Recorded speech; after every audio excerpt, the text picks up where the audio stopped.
हाय dear students, question number 23 देखिए।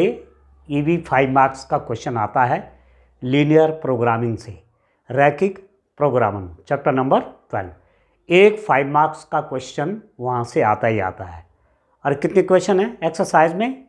12 और 4-5 question example में होंगे, तो 16-17 क्वेश्चन की आप अच्छी तैयारी कर लेंगे तो कोई एक क्वेश्चन आपको एग्जाम में मिल जाता है। ठीक हो गया? तो तैयारी करिए आप। निम्न व्यवरोधों के अंतर्गत z = 5x + 10y का न्यूनतमीकरण तथा अधिकतमीकरण कीजिए। Minimise and maximise z = 5x + 10y using under constraints x + 2y <= 120, x + y > 60, x - 2y > 0, x y > 0। तो ये तो उद्देश्य फलन है, ऑब्जेक्टिव फंक्शन। z का अधिकतम मान निकालना है, न्यूनतम मान निकालना है, z की मैक्सिमम वैल्यू निकालनी है, मिनिमम निकालनी है। मैक्सिमाइज एंड मिनिमाइज किसका होगा? z का होगा। और ये कॉन्स्टेंट है, ये व्यवरोध हैं, इनके हिसाब से करना है। ठीक है, इसके लिए आपको पेपर में एक ग्राफ का पेज भी मिलेगा, तो ग्राफ पे प्रश्न बनाना है। जब आप ग्राफ सही बना लेंगे, जो फिगर आपका आएगा वो आपने सही बना लिया, तो 2.5 मार्क्स आपको इसके मिलेंगे ग्राफ के, एंड 2.5 मार्क्स क्वेश्चन सॉल्व करने के। ठीक है ना? तो जितना इम्पोर्टेंट फिगर बनाना है उतना ही इम्पोर्टेंट आपको क्वेश्चन का सॉल्यूशन देना है। तो इसमें जरा सा भी आप लापरवाही नहीं करेंगे। ठीक हो गया? अब चलो मैं ये व्यवरोध ले लेता हूँ। यहाँ आप देखिए x + 2y ≤ 120 है। इसका रीज़न कौन होगा, कहाँ ये शो होगा, किस रूप का होगा? तो डियर स्टूडेंट, मैं आपको एक आसान तरीका बताता हूँ। क्या लिखना है कि x + 2y को 120 लिख दीजिए। = भी है ना ये, तो x + 2y = 120 कर दिया, 120 से डिवाइड कर दिया, 120 से भाग किया तो क्या मिल जाएगा? x/120 प्लस यहाँ 120 से डिवाइड किया तो 60 आ जाएगा, y/60 = 1। तो ये लाइन का जो इक्वेशन है, ये एक लाइन का इक्वेशन है। ये ऐसी रेखा का समीकरण है जो x एक्सिस पर 120 का इंटरसेप्ट काटेगा और y एक्सिस पर 60 का इंटरसेप्ट काटेगा। x एक्सिस पर 120 का अंतःखंड बनाएगा, y एक्सिस पर 60 का अंतःखंड बनाएगा।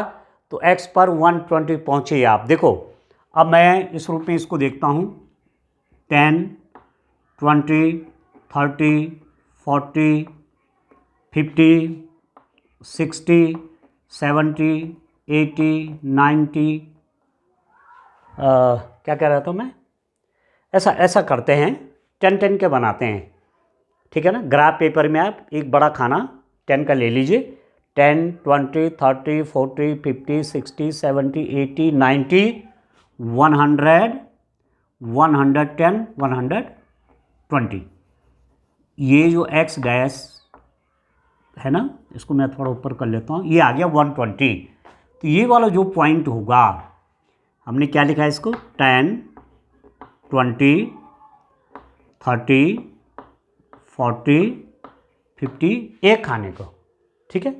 60, 70, 80, 90, 100, 110 और ये हो गया 120। ये पॉइंट आ गया 110 और ये हो गया 120। तो x एक्सिस पे कितने का इंटरसेप्ट है? x एक्सिस पे 120 का है।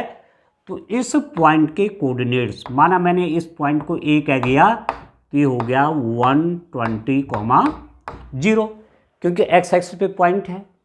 यहाँ से लेकर के 120 ये है, कॉमा y कोऑर्डिनेट इसका 0 हो जाएगा। ठीक? y देखिए, y/60, y एक्सिस पे 60 का इंटरसेप्ट, 10, 20, 30, 40, 50 और 60। तो यहाँ लिख लीजिए 10, 20, 30, 40, 50 और 60।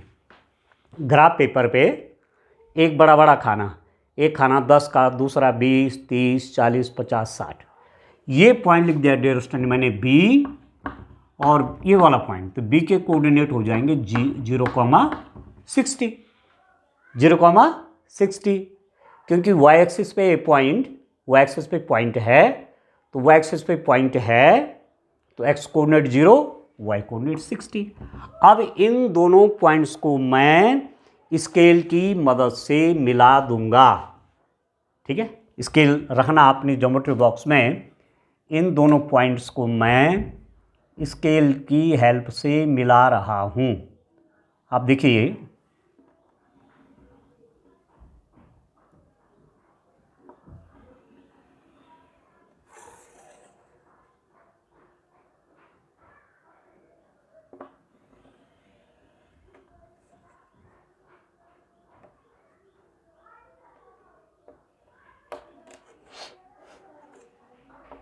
ये और इसको यहां मिला दीजिए,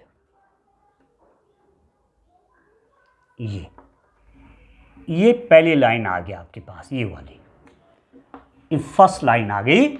इसका ग्राफ x + 2y = 120 का मैंने ग्राफ खींच लिया, ठीक है। बाकी डिस्कस बाद में करेंगे कि लेस देन इक्वल टू का क्या अर्थ है।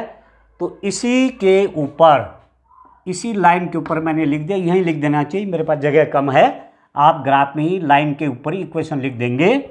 इक्वेशन है x + 2y =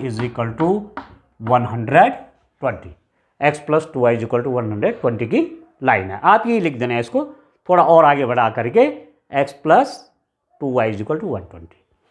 दूसरी इक्वेशन आप देखिए, दूसरी इक्वेशन है x + y है हमारे पास, x + y > 60।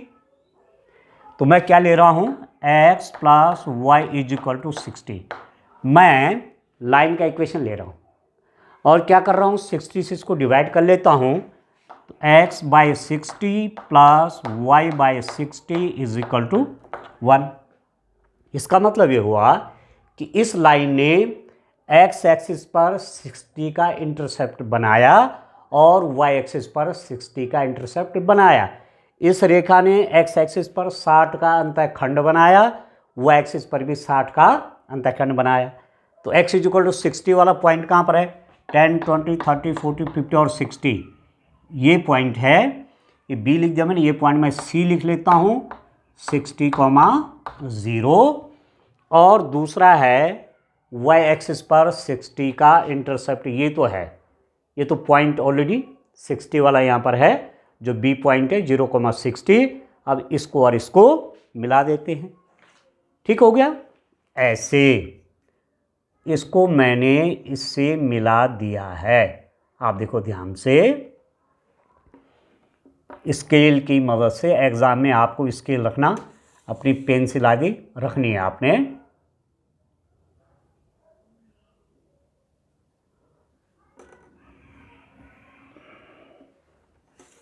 इसको आगे बढ़ा दीजिए,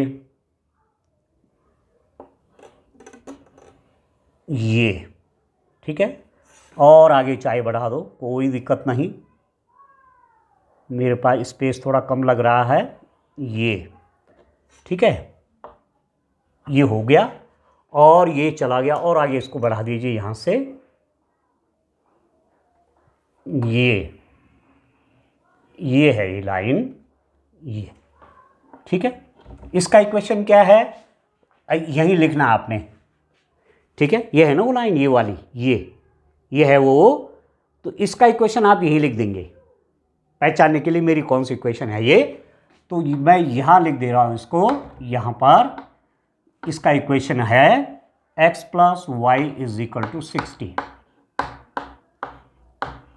ठीक है डियर स्टूडेंट। तीसरा क्या है कांस्टेंट, तीसरा व्यवरोध ये है x - 2y, यह डियर स्टूडेंट तीसरा व्यवरोध है, x - 2y > 0। अब आप केवल कितना लीजिए, x - 2y = 0। ऐसी जब इक्वेशन होती है, ये भी क्या है, लीनियर इक्वेशन, ये भी रेखा का समीकरण है। ऐसी जब इक्वेशन होती है डियर स्टूडेंट, इसमें देखो कहीं कांस्टेंट नहीं है, तो ऐसी समीकरणें मूल बिंदु से होकर जाती हैं। ये मूल बिंदु है 0 0, यहाँ से होकर जाती हैं। ठीक है, तो आप ऐसा भी लिख सकते हैं कि this implies that 2y is equal to x और y is equal to 1/2x। इसमें कहीं कांस्टेंट नहीं है, तो ये कहाँ से जाती है, ओरिजिन से जाती। इतना आप याद रखना कि यदि किसी इक्वेशन में कांस्टेंट नहीं है, लीनियर इक्वेशन में कहीं कांस्टेंट नहीं, जैसे इसमें कहीं कांस्टेंट नहीं है, यहाँ 2 3 5 -1 जो भी है नहीं है, तो ये जाते हैं मूल बिंदु से, ओरिजिन से ये पास होती हैं। आप देखो, मैं ओरिजिन से इसको पास करा रहा हूँ, आप देखो।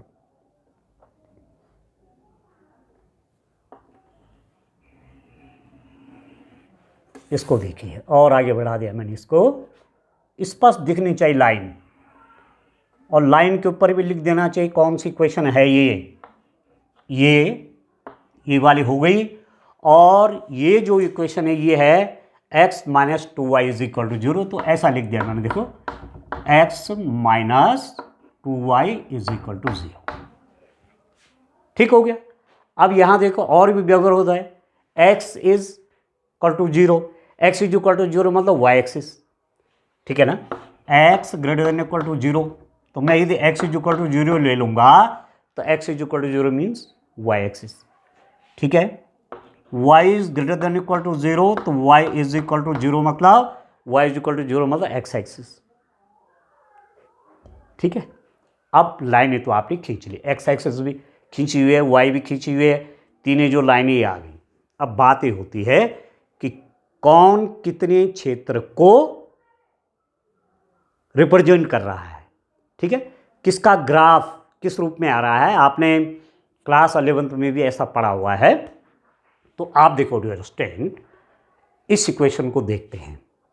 ये क्या कहती है, x + 2y is less than equal to 120। ध्यान से देखिए, यही पर समझने लायक बात है। x + 2y less than equal to 120 की लाइन कौन है, ये है x प्लस ये वाली, ये जो लाइन है इसके लिए क्या है, x + 2y less than equal to 0। x + 2y का मान 120 हो सकता है या 120 से कम हो सकता है। अभी जो लाइन है ये वाली x + 2y less than equal to 120, इसने इस पूरे रीजन को दो भागों में बांटा है। कहाँ कहाँ, अपने ऊपर और अपने नीचे। तो या तो ये अपने से ऊपर का क्षेत्र को कवर करेगा या अपने से नीचे को करेगा। अब मैंने एक एक पॉइंट लेने हैं, कोई भी एक पॉइंट यहाँ ले लो, यहाँ ले लो, चाहे इसके बाहर ले लो। पहले मैं अंदर का लिखता हूँ। माना मैंने ये वाला पॉइंट लिया, ये इस वाले पॉइंट के कोऑर्डिनेट हो जाएंगे। एक्स एक्सिस वाला पॉइंट लिया 20, 0, 20, 0, x 20 और y 0 है, रखो x 20 y 0, तो 20 का मान 120 से कम होता है। यस, एक यहाँ पॉइंट ले लो 0,30, x 0 और y क्या 30, x 0 y 30 मतलब 60 हो गया ये, तो 60 की वैल्यू 120 से कम होता है। इसका मतलब ये जो कह रहा है कौन सा रीजन इसमें आ रहा है, इसके ऊपर पड़ने वाले सारे पॉइंट, क्योंकि इक्वल टू भी है, इसके ऊपर पड़ने वाले सारे पॉइंट और इसके नीचे का एरिया, इसके नीचे का क्षेत्र।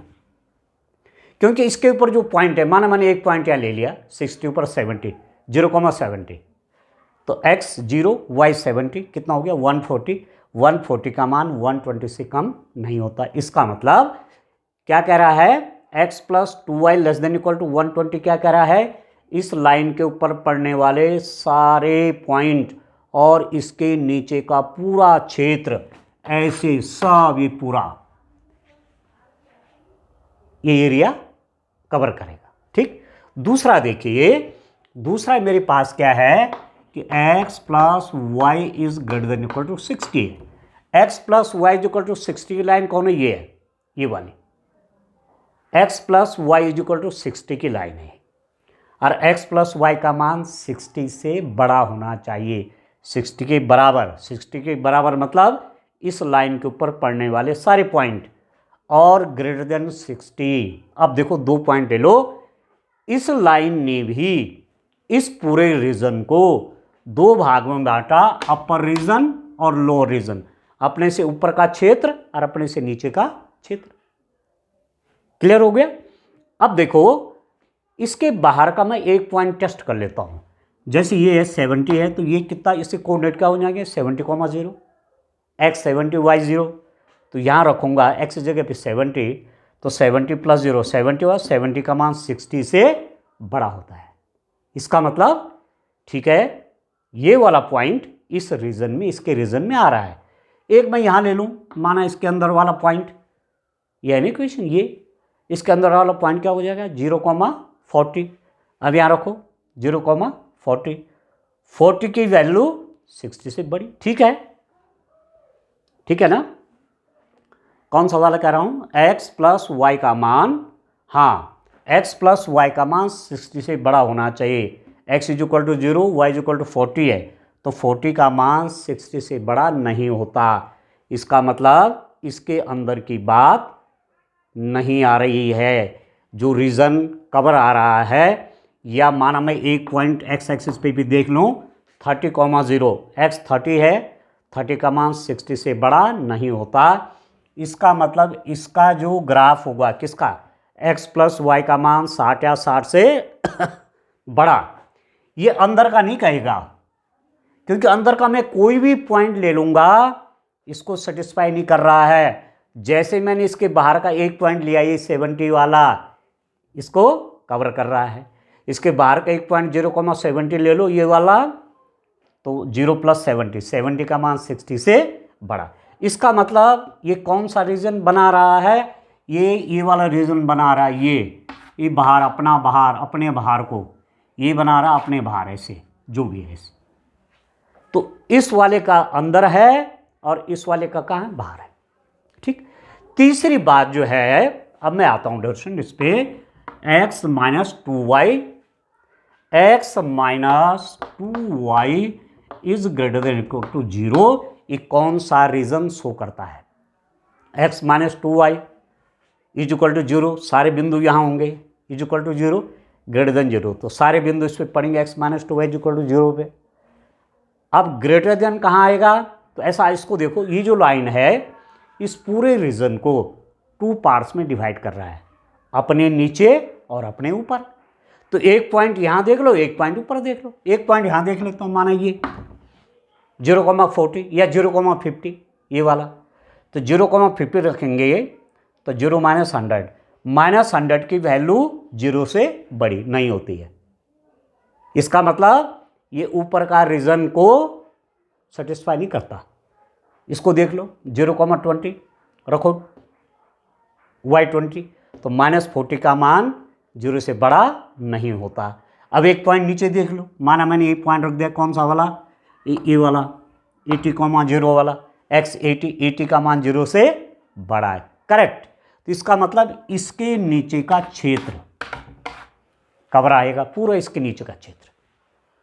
अब देखो x का मान 0 है, 0 से बड़ा, x का मान 0 मतलब y एक्सिस, तो x का मान 0 से बड़ा मतलब इधर वाला पूरा आ जाएगा।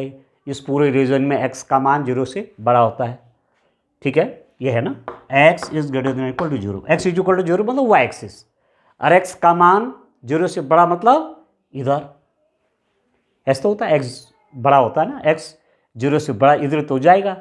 और दूसरा है y का मान 0 है, 0 से बड़ा, y मतलब y बराबर 0 मतलब x एक्सिस, और y का मान 0 से बड़ा मतलब ऊपर।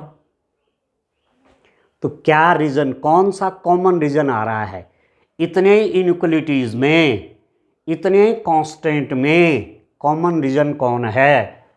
इस वाले ने क्या कहा था, x + 2y less than equal to 120 ने कहा था अंदर की ओर का क्षेत्र। अब ध्यान दीजिए, इस वाले ने क्या कहा था, x + y greater than equal to 60, इसने कहा था बाहर, ठीक है। इसने क्या कहा, इसने कहा नीचे, x - 2y greater than equal to 0 ने कहा नीचे, ठीक है। तो कॉमन रीजन कौन बना, ये वाला कह रहा है y is greater than equal to 0 कह रहा है ऊपर, x is greater than equal to 0 कह रहा है इधर। तो कॉमन रीजन कौन बना डियर स्टूडेंट, ये वाला बना, ये हो गया कॉमन, सब में कॉमन है ये, this is the common region, ये कॉमन आ गया, ठीक है। तो इतना इसको आप अपने पास कलर पेन से रखना, स्केच पेन से मत करना, स्केच पेन से इसलिए मत करना कि अगले पेज में भी वो उसका वो चला जाएगा निशान, इसलिए कलर पेंसिल से इसको करना। तो ये पॉइंट हो गए, एक पॉइंट ए, एक पॉइंट ए, एक पॉइंट ए, एक पॉइंट ए। तो ये जो आपका रीजन आया, कॉमन रीजन हो गए, इसको क्या बोलते हैं? सुसंगत क्षेत्र।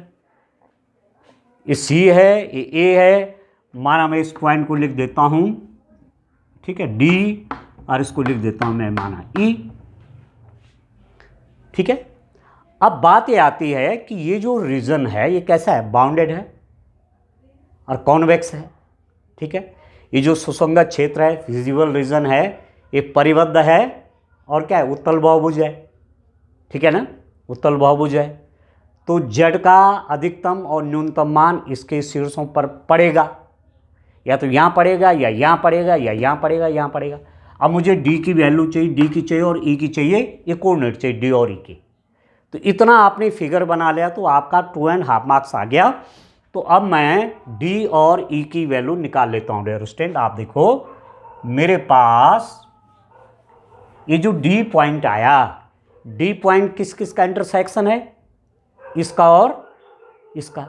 ये लाइन और ये लाइन एक दूसरे को काट रहे हैं। कौन कौन लाइन?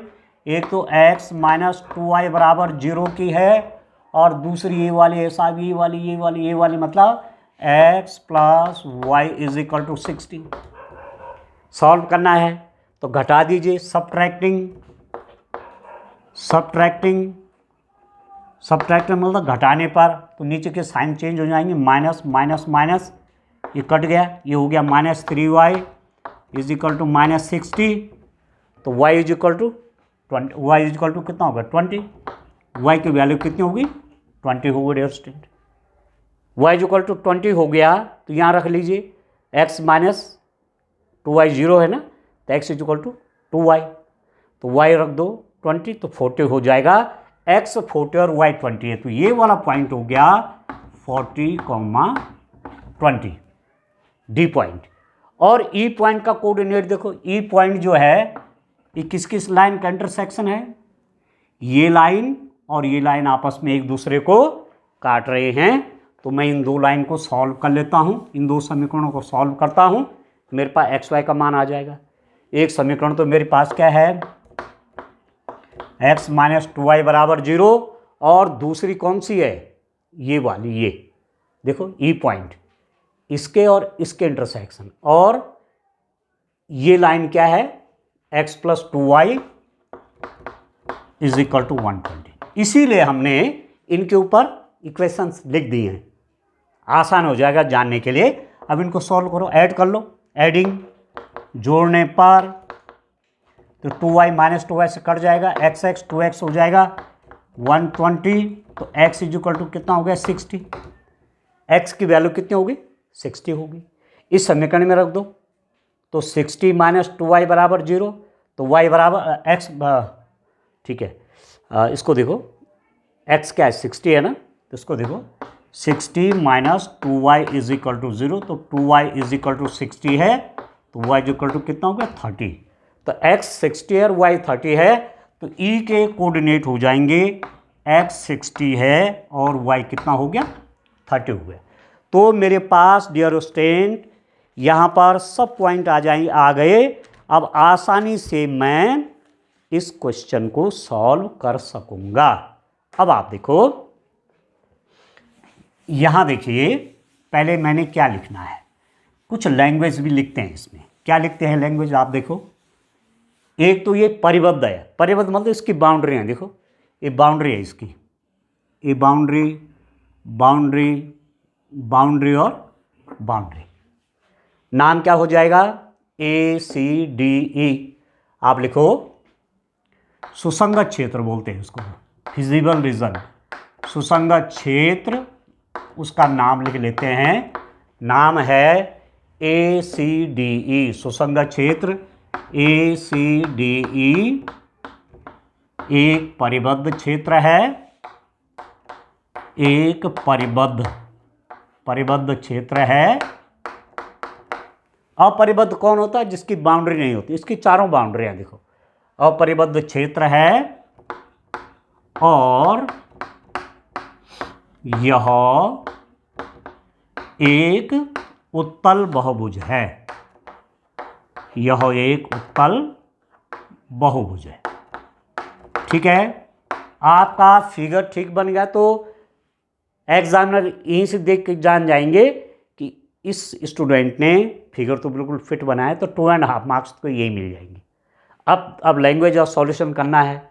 क्या लिखेंगे? ये है सुसंगत क्षेत्र, ये वाला फिजिबल रीजन, सुसंगत क्षेत्र है ये, सुसंगत क्षेत्र, फिजिबल रीजन, ये वाला, ये ठीक हो गया।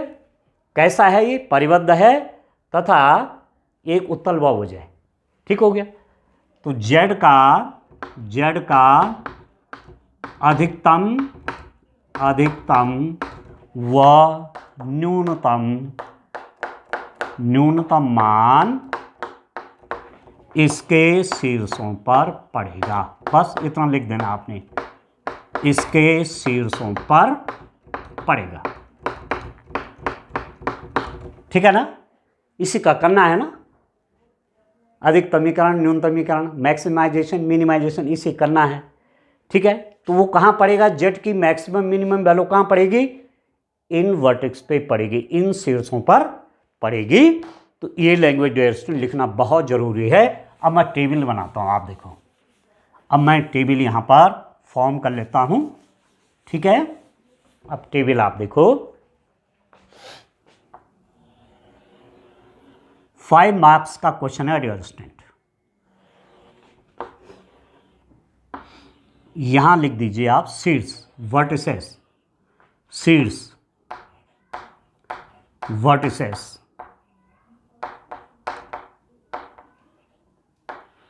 और इधर लिख दीजिए जेड की value. Z is equal to क्या है? 5x plus 10y। तो वर्टेक्स देखो, एक शीर्ष तो है ए तो है, ए का कोऑर्डिनेट क्या है? 120,0। दूसरा वर्टेक्स है सी के कोऑर्डिनेट क्या है? 60,0। तीसरा वर्टेक्स है डी के कोऑर्डिनेट क्या है? 40,20 इसके। और इसको थोड़ा नीचे कर लेता हूं,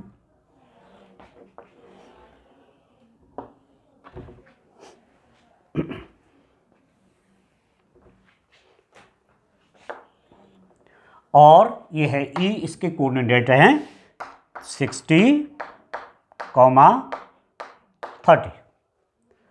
अब जेड की वैल्यू यहाँ रखो, x 120, y 0। तो y तो 0 हो गया, x क्या है? 120। तो 5 × 120 कितना हो गया? 60। x की वैल्यू 120, y 0, ये तो 0 हो गया, और 120 × 5 कितना हो गया? 60 हो गया। x रखो 60, तो 300, y 0 है, ये हो गया 300। ठीक है, x is equal to 40, 200 plus 200, 5 4 20, और 200, तो 200 कितना हो गया? ये 400 हो गया। और इसको करेंगे 60 × 5 300 प्लस 30 × 10 300, ये हो गया 600। तो ये आ गई जेड की वैल्यूज। ये आएगा डियर स्टूडेंट 600, 300, 400 और 600। तो सबसे न्यूनतम वैल्यू ये है, मिनिमम, न्यूनतम, मिनिमम लिख दीजिए, मिनिमम। मैक्सिमम कौन है? ये दो वैल्यूज मैक्सिमम हो गई। इस पॉइंट पर भी, इस शीर्ष पर भी अधिकतम मान आ रहा है जेड का, और ई शीर्ष पर भी जेड का अधिकतम मान आ रहा है। तो कैसे लिखेंगे? अब लिखो, जेड का ऐसे लिखेंगे, न्यूनतम मान शीर्ष, किस शीर्ष पे है ये? शीर्ष सी 60,0 पर कितना है? 300 है, तथा जेड का अधिकतम मान 600 शीर्ष, क्या लिखेंगे? देखो ध्यान दीजिए, शीर्ष 120,0, शीर्ष ए 120, व ई 60, 30 को मिलाने वाली रेखाखंड के प्रत्येक बिंदु पर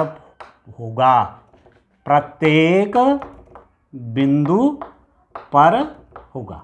अब ध्यान दीजिए, थोड़ा समझा लेता हूं भाई। न्यूनतम मान तो 300 हो गया। आपने क्या लिख दिया? जेड का न्यूनतम मान किस पॉइंट पे है, किस शीर्ष पे है? C 60,0 पर 300 है, तथा जेड का अधिकतम मान 600 2 पॉइंट पे आ रहा है, 2 शीर्ष पे। A 120,0 तथा E 60,30, ये 2 पॉइंट पे हैं। पर केवल इन 2 पॉइंट पे नहीं होगा वो। जब दो वैल्यूज बराबर आ गई तो इनको मिलाने वाले रेखाखंड के प्रत्येक बिंदु पर होगा। आप समझ रहे हैं क्या लिखा मैंने?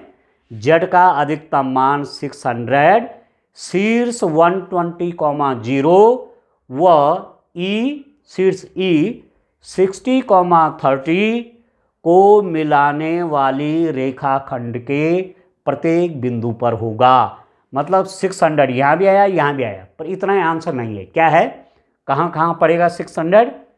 जेड का अधिकतम मान 600, पॉइंट A 120,0 व पॉइंट E 60,30 को मिलाने वाली रेखाखंड के प्रत्येक बिंदु पर होगा। बस ये ध्यान रखना है, ठीक है। यहाँ तो है ही है 600, पर इन दोनों को मिलाने वाली रेखाखंड के प्रत्येक बिंदु पर भी जेड का अधिकतम मान 600 होगा। पर इस टाइप से क्वेश्चन करना है, ठीक है ना। चलिए नेक्स्ट क्वेश्चन देखते हैं। आइए क्वेश्चन नंबर 24 देखिए डियर स्टूडेंट। आपके पेपर में एक क्वेश्चन केस स्टडी का होगा। एक स्टोरी टाइप के आपको दी जाएगी और आपके क्वेश्चन के आंसर देने हैं। तो मैं यहीं से पढ़ लेता हूँ, क्योंकि क्वेश्चन वो बड़ा है। ये तो मैं बोर्ड पे लिखूंगा तो पूरा बोर्ड ढक जाएगा, फिर कैलकुलेशन करने के लिए जगह नहीं मिलेगी। तो आप सुनिए मैं क्या कह रहा हूँ। इस क्वेश्चन में क्या है, एक जौहरी की दुकान में 3 डिब्बे हैं जिन पर D1, D2 और D3 लिखा हुआ है। इन डिब्बों में प्रत्येक में 2 सिक्के हैं। ध्यान से सुनिए। डिब्बा D1 में दोनों सिक्के सोने के हैं। डिब्बा D2 में दोनों सिक्के चांदी के हैं। डिब्बा D3 में एक सिक्का सोने का और एक सिक्का चांदी का है। उपरोक्त घटनाओं को निम्न प्रकार से परिभाषित किया गया है।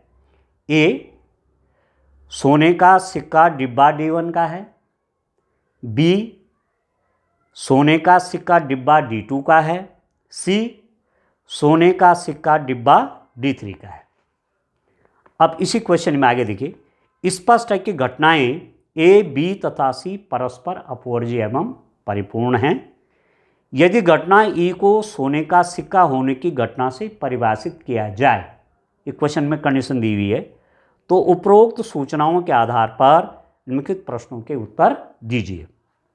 इसके 3 पार्ट्स में इसके आंसर देने। पहला वाला है डिब्बा D2 से सोने का सिक्का निकालने की प्रायिकता। डिब्बा D2 से सोने का सिक्का निकालने की प्रायिकता।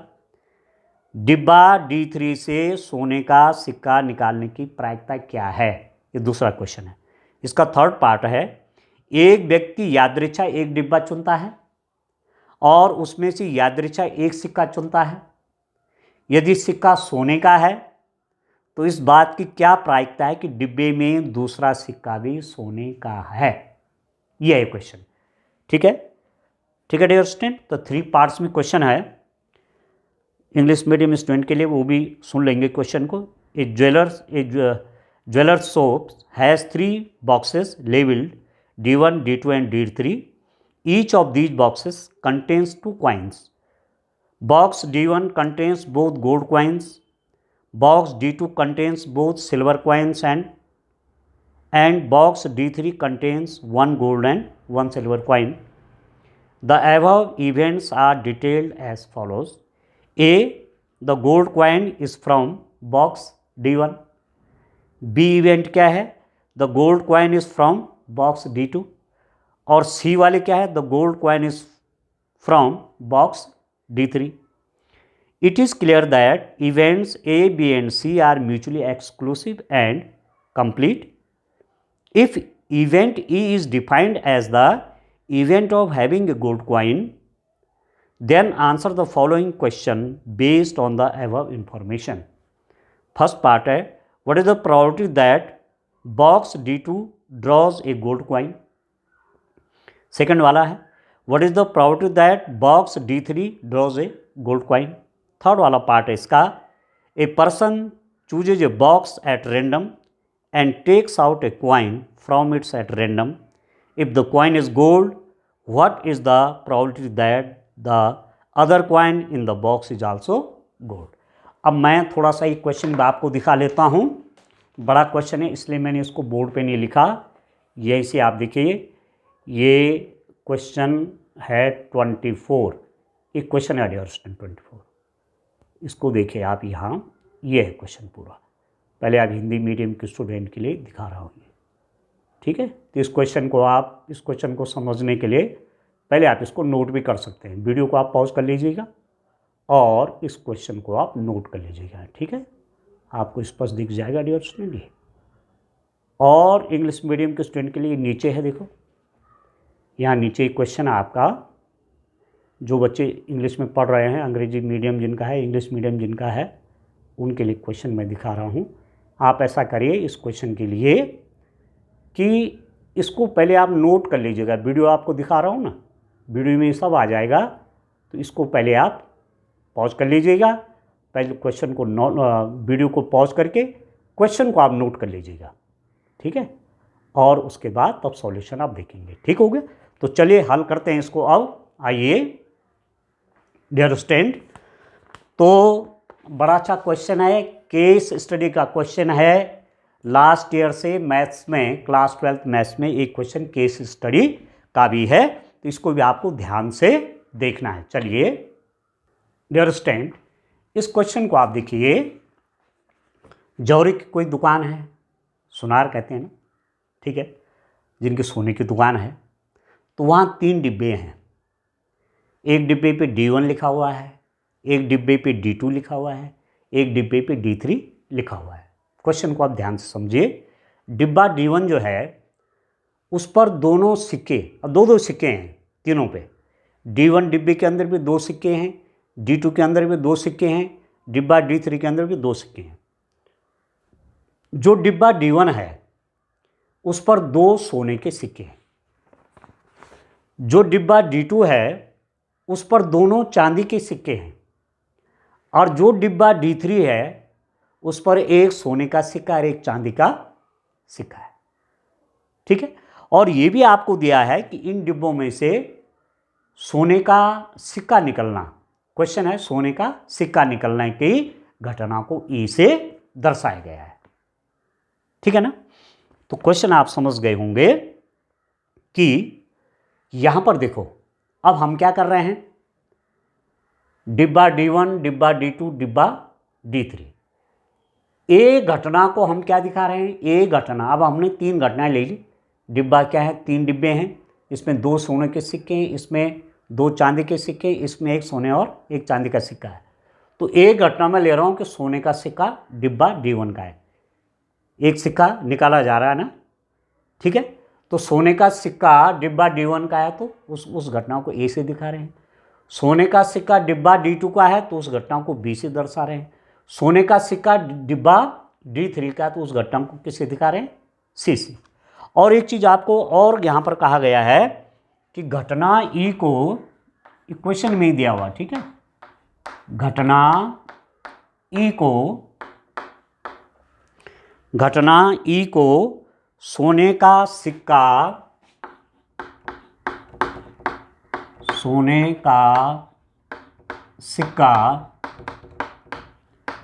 घटना ई को सोने का सिक्का होने की घटना होने की घटना से परिभाषित किया जाए। परिभाषित किया गया है, एक क्वेश्चन में दिया हुआ है, परिभाषित किया गया है, परिभाषित किया गया है। तो एक बार क्वेश्चन में और पढ़ लेता हूं। जौहरी की दुकान में 3 डिब्बे हैं, D1 D2 D3, उन पे लिखा हुआ है। डिब्बा D1 में दोनों सोने के सिक्के हैं, डिब्बा D2 में दोनों सिक्के चांदी के हैं, डिब्बा D3 में एक सिक्का सोने का और एक चांदी का है, और ये 3 घटनाएं हैं। सोने का सिक्का यदि D1 से है तो ए घटना है, सोने का सिक्का D2 से है तो बी घटना है, सोने का सिक्का D3 है तो सी घटना है। क्योंकि सोने का सिक्का निकलना है ना, तो ये तो यहाँ से निकलेगा, यहाँ से निकलेगा, यहाँ से निकलेगा, बस 3 ही डिब्बे हैं वहाँ। तो ये इवेंट ABC अपने आप में क्या है? म्यूचुअली एक्सक्लूसिव इवेंट, परस्पर अपोर्जी घटनाएं।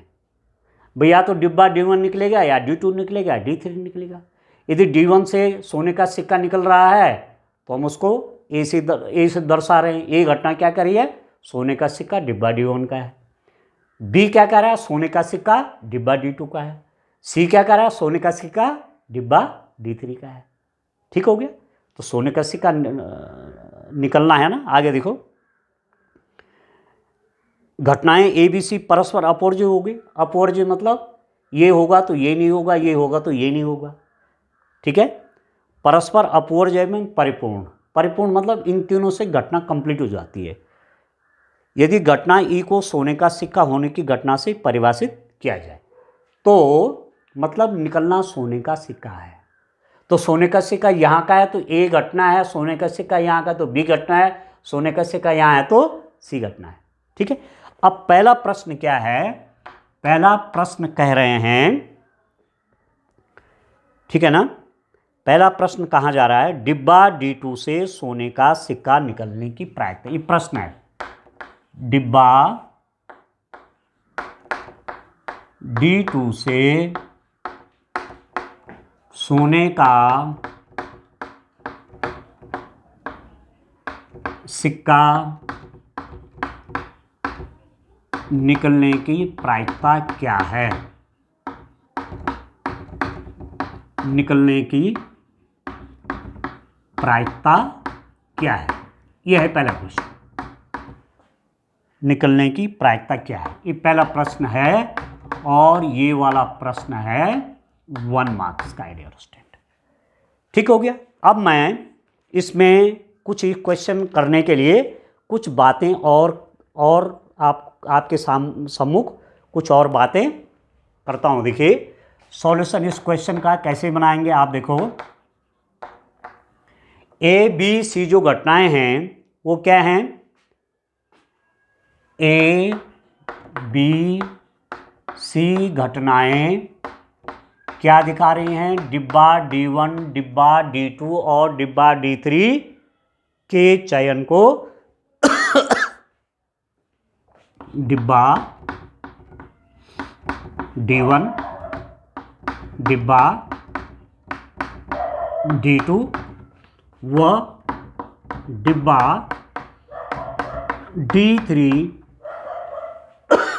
सॉरी के चयन को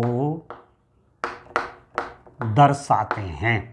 ये हमें दिया हुआ है, क्वेश्चन में दिया हुआ है। भाई ये डिब्बा, इसका चयन हो गया, वो घटना ए। डिब्बा D2 का चयन हो गया, घटना बी। डिब्बा D3 का चयन हो गया, घटना सी। 3 डिब्बे रखे हुए हैं। अब पहले भाई सोने का सिक्का निकलना है किसी डिब्बे से तो पहले एक डिब्बा चुनना पड़ेगा। तो वो 3 घटनाएं होगी ABC। सोने का सिक्का डिब्बा D1 का है, डिब्बा D1 चुना गया, उस घटना को ए से कह रहे हैं। ठीक है? डिब्बा D2 का चयन होगा, वो घटना आपका बी से दर्शाया गया है। और डिब्बा D3 का चयन हो रहा है तो घटना किससे दर्शाया गया है? सी से दर्शाया गया। तो ये घटनाएं अपने आप में क्या हैं? म्यूचुअली एक्सक्लूसिव इवेंट्स हैं, परस्पर अपोर्जी हैं। यदि इसका चयन हो गया, D1 का डिब्बा पकड़ में आ गया तो D2 और D3 नहीं आएगा। D2 डिब्बा पकड़ में आ गया तो D1 D3 नहीं आएगा। D3 डिब्बा पकड़ में आ गया तो D1 D2 नहीं आएगा। ठीक हो गया। तो पहले इनकी प्रोबेबिलिटी मैं देखूंगा कि प्रोबेबिलिटी ऑफ ए कितने हो जाएंगे। 3 डिब्बों में से यदि D1 चुना जाता है तो प्रोबेबिलिटी ऑफ ए हो जाएगा 1/3। यदि ये वाला डिब्बा पकड़ में आ गया तो प्रोबेबिलिटी ऑफ बी कितना हो गया 1/3। और ये वाला डिब्बा, अब यादृच्छा चुनने हैं ना, देख के नहीं, एट रैंडम, ये वाला डिब्बा चुना जाना है, उसकी प्रोबेबिलिटी भी 1/3। तो 1/3 प्लस 1/3 प्लस 1/3 हो गया ना परिपूर्ण। तो ये म्यूचुअली एक्सक्लूसिव भी हैं और परिपूर्ण भी हैं। ठीक है। तो प्रोबेबिलिटी ए डिब्बा की D1 डिब्बे के लिए probability of A 1/3, probability of B 1/3, probability of C कितना हो गया, प्रोबेबिलिटी ऑफ सी कितना हो गया 1/3 हो गया रेस्टोरेंट। ठीक है। अब देखो और बातें लिख देता हूं। डिब्बा D1 से सोने का सिक्का, सोने का सिक्का निकलने की प्रायिकता, निकलने की प्रायिकता कितने हो जाएगी। आप देखो प्रोबेबिलिटी ऑफ, आपसे कहा जा रहा है डिब्बा D1 से सोने का सिक्का निकल रहा है, तो डिब्बा D1 वाली घटना क्या है, ए माना गया है। ये तो मालूम है हमको कि डिब्बा D1 चुन लिया गया है या जो भी हाथ में आ गया है। डिब्बा D1 से सोने का सिक्का चुनने की प्रायिकता, सोने के सिक्के को चुनने की घटना को हमने ई से माना हुआ है। ई को सोने का सिक्का होने की घटना इक्वेशन में दिया हुआ है। अब देखो डिब्बा D1 से सोने का सिक्का निकलने की प्रायिकता, दो तो कुल सिक्के हैं और दोनों उसमें सोने के हैं, तो कोई भी सिक्का निकलेगा तो सोने का ही आएगा। तो ये श्योर इवेंट हो गई, निश्चित घटना हो गई, तो इसकी प्रोबेबिलिटी 1। ठीक हो गया। ठीक है डियर्सन। अब दूसरा देखो, डिब्बा D2 से सोने का सिक्का निकलने की प्रायिकता, प्रोबेबिलिटी सोने का सिक्का निकलने की प्रायिकता ई, और आपको मालूम है कि डिब्बा कौन सा है, वो D2 वाला है। तो उस घटना को मैंने बी से लिया गया है। सोने का सिक्का डिब्बा D2 का है तो उस घटना को बी से लिया गया है ना। तो बी घटना हुई है, सोने का सिक्का डिब्बा D2 से निकला है, ये मालूम है, उसको मैं बी से दर्शाया है, और सोने का सिक्का निकला। प्रोबेबिलिटी ऑफ, कंडीशनल प्रोबेबिलिटी हो गई ना, 100 प्रतिबंधित प्रायिकता। अब इस D2 में सोने का तो कोई सिक्का ही नहीं, दोनों चांदी के हैं, तो सोने का सिक्का कहाँ से निकल जाएगा, प्रोबेबिलिटी क्या हुई 0 हो गई। तो जो पहला वाला क्वेश्चन है, देखो डिब्बा D2 से सोने का सिक्का निकलने की प्रायिकता, ये आंसर है, यहीं से मिल गया आपको। ये क्वेश्चन नंबर 1 का भी आंसर है। डिब्बा D2 से सोने का सिक्का निकलने की प्रायिकता 0, ये क्वेश्चन ये। ठीक है। अब देखो डिब्बा D3 से सोने का सिक्का निकलने की प्रायिकता क्या हो जाएगा। अब सी सिक्का है, D3 वाला सिक्का है ये, तो उस घटना को मैंने सी से माना गया है, सी, और प्रायिकता निकाल ले सोने का सिक्का निकालने की। D3 से सोने का सिक्का निकलने की प्रायिकता, तो D3 में क्या है, एक सोने का और एक चांदी का है, तो सोने का सिक्का निकलने की प्रायिकता कितनी होगी 1/2। तो यहाँ जो तीसरा क्वेश्चन है, इसमें एक क्वेश्चन देखो, फर्स्ट वाले का आंसर तो यहाँ मिल गया, डिब्बा D2 से सोने का सिक्का निकलने की प्रायिकता। इसका जो सेकंड पार्ट था, सेकंड पार्ट क्वेश्चन का क्या है डियर स्टूडेंट, सेकंड पार्ट है क्वेश्चन का, यहाँ लिख दूँ, यहाँ लिख देता हूँ, अब इसकी मुझे आवश्यकता नहीं, आप समझ गए होंगे इस चीज़ को, तो यहाँ लिख लेता हूँ। दूसरा जो इस क्वेश्चन का पार्ट है वो क्या है, आपसे कहा जा रहा है कि डिब्बा D3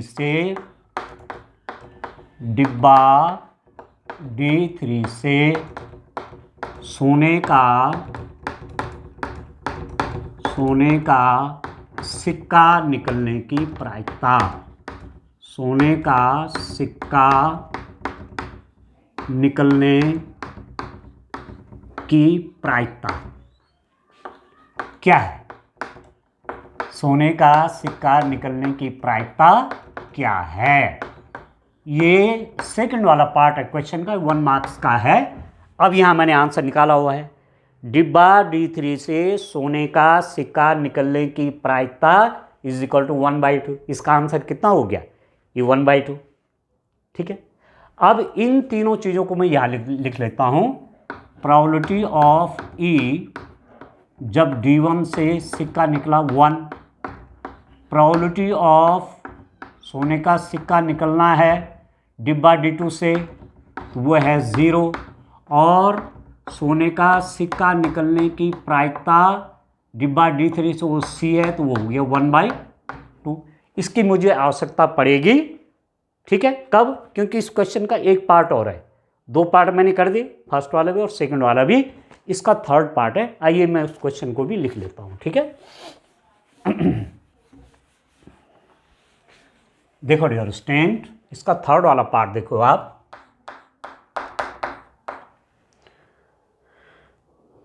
एक व्यक्ति यादृच्छा एक डिब्बा चुनता है। एक व्यक्ति यादृच्छा एट रैंडम, एक व्यक्ति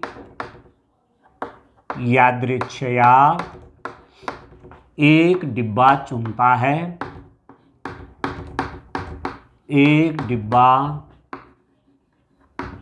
चुनता है, थर्ड पार्ट इस क्वेश्चन का। यादृच्छा एक डिब्बा चुनता है और उसमें से यादृच्छया और उसमें से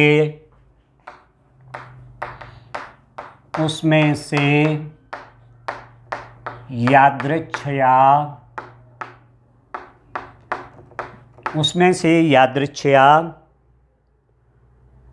एक सिक्का निकालता है। उसमें से यादृच्छया एक सिक्का निकालता है।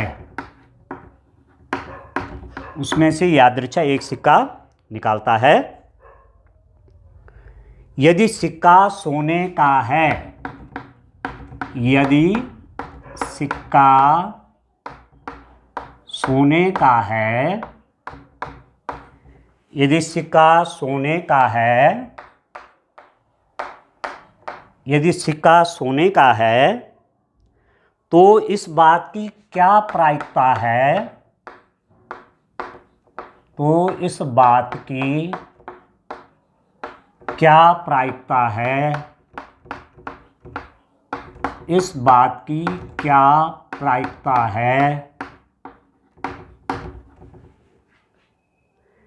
कि डिब्बे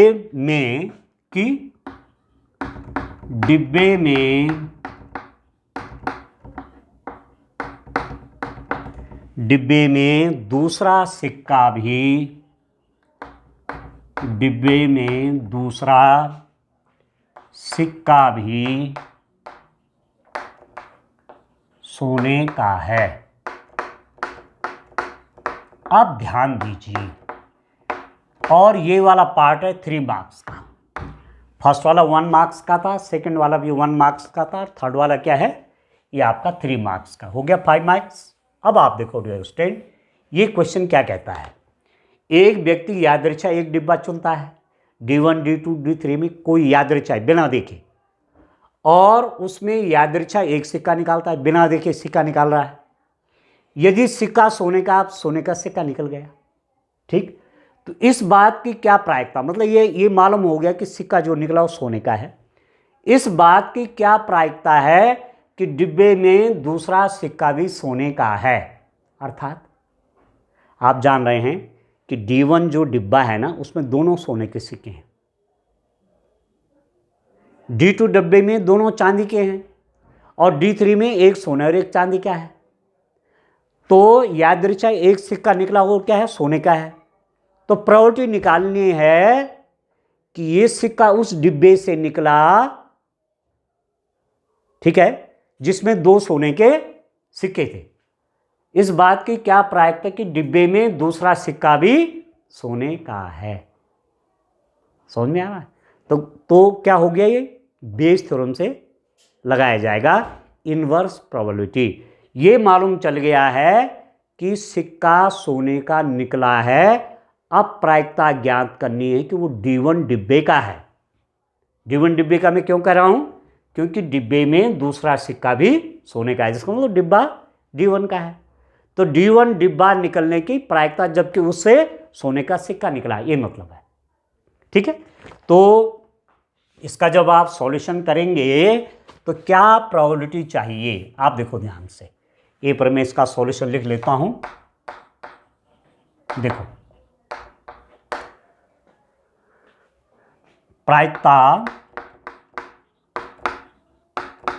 प्रायिकता के डिब्बे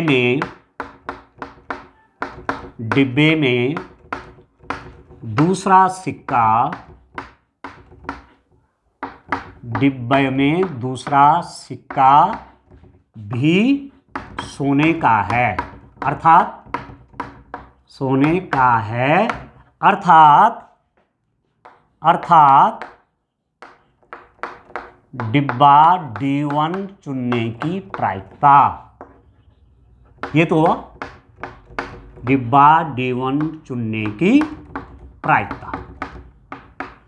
ठीक है, यादृच्छा एक डिब्बा चुना गया और उसमें से यादृच्छा सिक्का निकल गया, सिक्का वो सोने का है। तो क्या प्रायिकता है कि उसमें दूसरा सिक्का भी सोने का है, मतलब वो जो सोने का सिक्का निकला, प्रायिकता ज्ञात कीजिए कि डिब्बा D1 का है, क्योंकि दोनों सोने के सिक्के उसी में है। इसका मतलब किस डिब्बे को चुनने की प्रायिकता? D1। तो इनवर्स प्रोबेबिलिटी हो गया। और प्रोबेबिलिटी ऑफ, आपको मालूम है कि सिक्का सोने का है, तो आपको मालूम है कि सिक्का सोने का है, मतलब सोने का सिक्का निकला हुआ है, और सोने का सिक्का निकलने की घटना को ई से दर्शाएगा, ये तो हमें मालूम है। और किस डब्बे से निकलना है? D1 डब्बे से निकला होगा, तो इसकी प्रायिकता, D1 डब्बे को मैंने लिखा है ए से, D1 डिब्बा को चुनने के लिए हमने ए से लिखा हुआ है।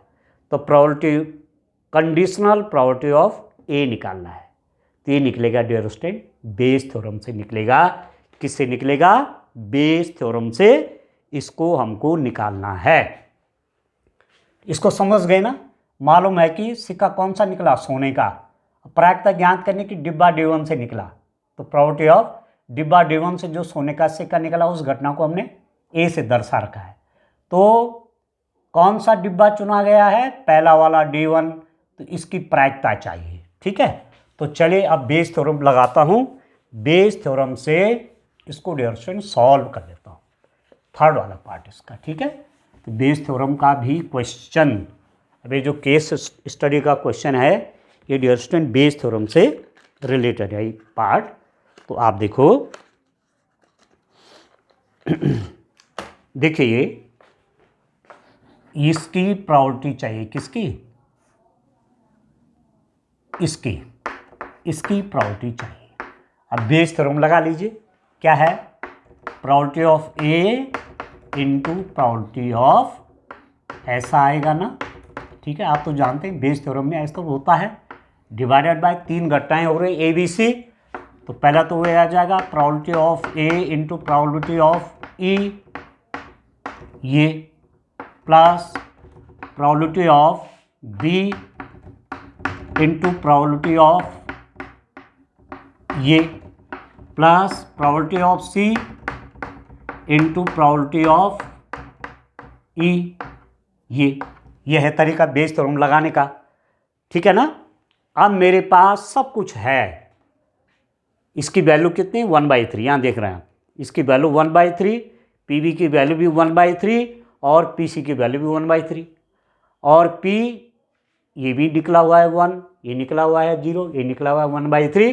तो सारी वैल्यूज मालूम है, केवल मैंने इसको इसमें पुट कर देना है। ठीक है, तो कितना हो जाएगा? Conditional probability of A, probability of A 1/3, probability of ये वाली, ये है 1 divide by probability of A 1/3 into 1, B की प्रोबेबिलिटी 1/3 है, मैंने शुरू में निकाल दी थी, इसकी प्रोबेबिलिटी कौन से 0 है, प्लस प्रोबेबिलिटी ऑफ सी भी, ये भी 1/3 है, और इसकी प्रोबेबिलिटी एडिशन 1/2, ये वाली, ये हमारे पास 1/2 है। बस सॉल्व कर देना है, बाकी क्या है, सिंपल सा सॉल्व करने का काम है डियर स्टूडेंट। कितना हो गया आप देखो, कितना हो जाएगा, 1/3 डिवाइडेड बाय, ये तो हो गया 1/3 प्लस ये तो 0 हो गया, ये हो गया 1/6। सॉल्व कर लेते हैं, 1/3 6, ठीक है, 3 2 जा 6, ये 1, तो कितना हो गया, ये हो गया डियर स्टूडेंट 1/3 डिवाइडेड बाई, कितना हो गया आप देखिए, इन दोनों को प्लस करके मेरे पास कितना आता है, 2 + 1 3, 3/6, और इसकी मल्टीप्लाई तो ऊपर हो जाती है और इसकी इससे हो जाती है, तो 1 × 6/3 × 3, इसके ऊपर, और ये दोनों मल्टीप्लाई में डिनोमिनेटर में आ जाएंगे, 3 2 जा 6, तो ये हो गया 2/3 आ गया, ठीक है। तो जिसकी प्रोबेबिलिटी हमको चाहिए थी वो हो गया 2/3, ठीक है। तो इस रूप में क्वेश्चन करने हैं।